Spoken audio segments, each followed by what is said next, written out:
I am Marcela Celorio, and from the Mexican consulate here in Los Angeles, I have the opportunity again to have a conversation with my dear friend, Mónica Ramírez.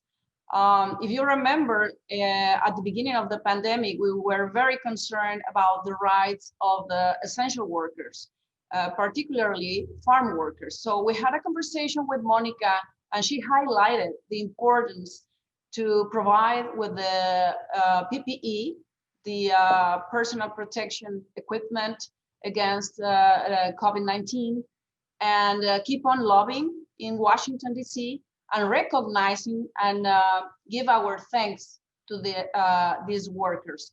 So, Monica, I would like to ask you, 9 months after, what is our position? What should we be aware of? So there are several critical things that we need people to know 9 months later into this pandemic. First of all, it's a critical situation. The aid that was available in some of the early months that organizations like ours were able to provide has become harder to come by. So we know families are starting to face eviction. We know that families are running out of food. We know that lots of farm worker women have not been able to go back to work or to keep their jobs because they are trying to keep up with their children's education. People are feeling very, very stressed, and they have questions about how they're going to actually be able to make it through this. And that is after farm workers continue to work through the wildfires, and that is after hundreds of farm workers have contracted COVID around the country, and some have died. It's been a very difficult time. The other thing I think is important for people to know is that the circumstances under which farm workers have been asked to work during COVID are not being reflected in the media.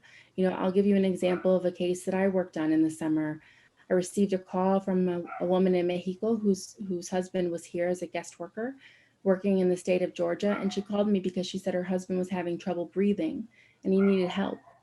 And it turned out that he was one among hundreds of guest workers from Mexico who had contracted COVID, and they weren't able to get help because the farmer where they worked had the camps where they were living guarded. There were guards who were keeping them from being able to leave the camp in order to get help. So we had a situation in which workers who were very ill were still working and were not able to get the aid or the health care that they needed. This is happening now. It's not something that is made up. It's not something that is, you know, we're not talking about a movie script. We're talking about reality.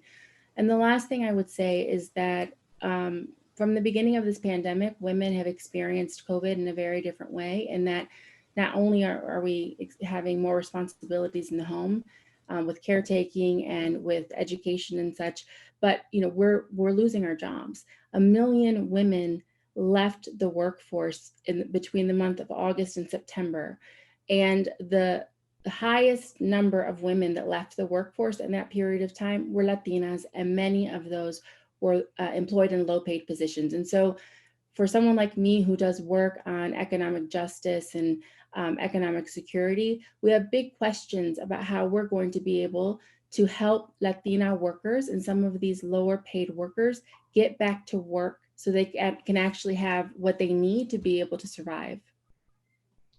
Thank you so much for all the work you do. And another issue of concern, Monica, now that we have a vaccine, is who's going to be first. And I think that essential workers and farm workers should be the first in line to get the vaccine.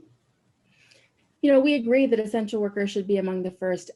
It's based on the conversations that we're hearing, that doesn't seem to be what's going to happen.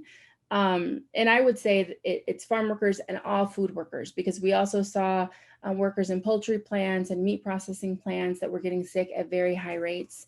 And so I would say across the food industry. And I think that the government needs to take this seriously. We are potentially facing widespread food insecurity for our country. And I don't think that people are acknowledging that reality. And so we need to make sure that farm workers and other food workers are prioritized. But if it's anything like what we saw with testing, there are many communities where farm workers live where tests were never available.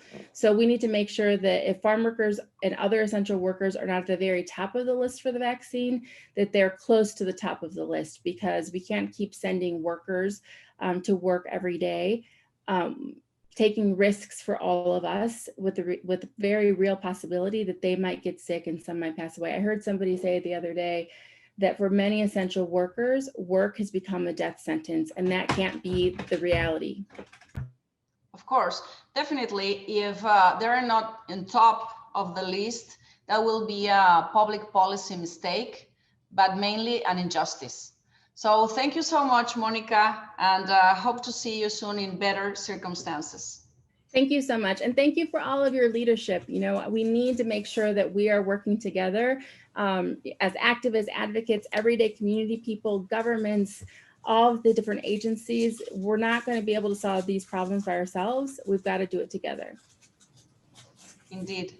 Thank you, Monica. Thank you.